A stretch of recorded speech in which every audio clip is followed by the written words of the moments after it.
Hi, hello. Today we're going to talk about limerence. And I'm sorry if I hurt any of your feelings in the process. Any feelings hurt are for your best good. So let's get into it, shall we? Do you ever get stuck on someone who doesn't love you? I'm not talking about a crush. I'm not talking about butterflies and flirtation and fun. I'm talking about the spiral, the all-consuming obsession, the I hope they text back, checking your phone every 2 seconds feeling, that mental loop where they say one nice thing and it lives rent-free in your head for the next 6 months. That's not love, it's limerence. And limerence is both desperately wanting to be loved and feeling like you do not deserve to be. That contradiction, that psychological split that keeps the addiction going. Because that's what limerence really is. It's an addiction, not to a person, but to a possibility. The possibility that if someone just loved you enough, fought for you hard enough, saw you deeply enough, maybe you could finally stop hating yourself. Because that's what hurts the most, isn't it? It's not just that they don't love you back. It's the meaning that we make from that absence. That maybe it confirms what you've always feared to be true. That love was never meant for you. That connection, safety, and reciprocation were luxuries that you don't qualify for. Now let's get into some psychology of limerence here for a moment. In psychology, I have it on my computer here. In psychology, limerence is often tied to attachment trauma, especially anxious attachment. When love was unpredictable, inconsistent, or conditional as a child, we learned to chase it. That love was not something given unconditionally. We believed we had to earn love by being enough, pretty enough, smart enough, low maintenance enough, quiet enough. So when someone shows us breadcrumbs, our brains light up like we've hit the jackpot. Intermittent reinforcement is what it's called. The same system slot machines use to hook people is exactly what is going on in your brain during limerence. It's one of the strongest psychological forces, and limerence thrives on it. The push and the pull, the almost, the mixed signals. It hijacks your nervous system and calls itself love. It's not love. It's a compulsion to complete a narrative that was never yours to carry in the first place. This person that you claim that you are in love with, that you want to love you back, is filling a hole in you. It's also taking the place and continuing the cycle of begging for love and never receiving it from a parent as a kid. It's the same cycle. It's a compulsion to carry a narrative that was never yours to carry in the first place. It's taking the place and continuing the cycle of begging for love and never receiving it from a parent as a kid. We are repeating the cycle of what is, say it with me now, comfortable, not healthy. Because our nervous system gets used to what we feed it. And if we are fed the cycle of begging and wishing and hoping that we will receive what we need from a parent, the love we desperately crave from a parent that should be given to us unconditionally just by being born, we look for that because it's what we've always known. And what we always know is not always what is healthy, because we think deep down, we have been taught that love is a game of endurance. That if we just hold on long enough, someone will finally give us what we have always been missing. But true love isn't earned through suffering. You think that what you're craving is them, but what you are craving is healing. If you really wanted love, you would be in a relationship with someone who loves you, who texts you back, who shows up, who is consistent, but instead you are obsessing over someone that gives you nothing and that tells you something about yourself. You choose subconsciously to stay in this headspace because if you wanted to leave, you'd say, I deserve a love that loves me back, and leave, but you don't. Because deep down, you don't believe love is safe.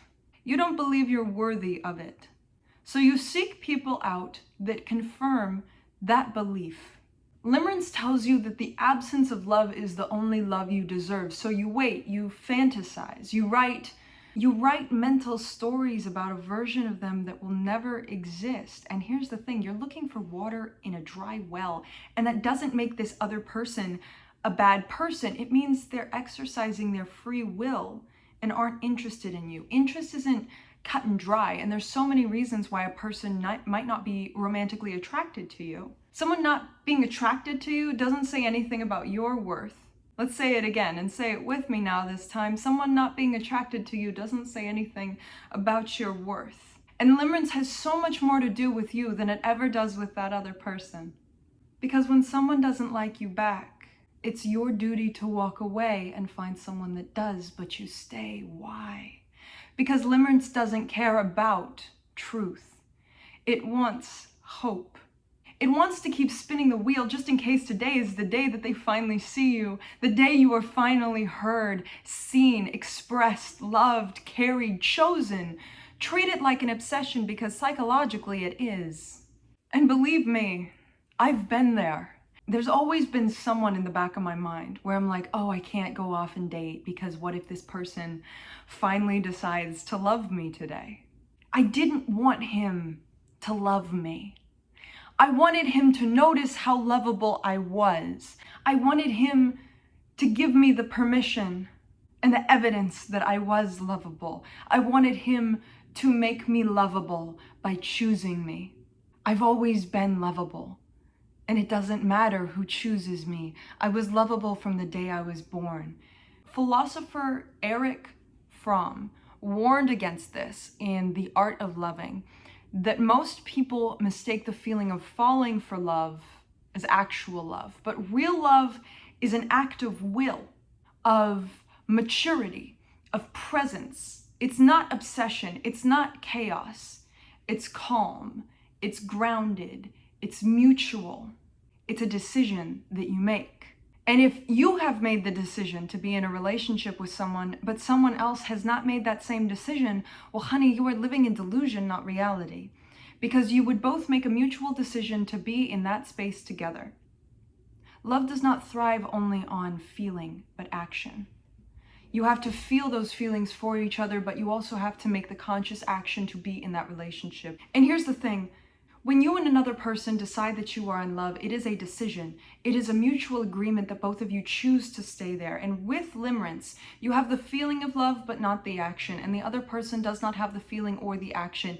It is a single-sided interaction. And it's not that you are actually in love with them or feeling in love with them. You are in love with the idea that someone could love you so hard that maybe you could love yourself. That maybe they could give you evidence that you can finally stop hating all the pieces of you that you do not know how to love.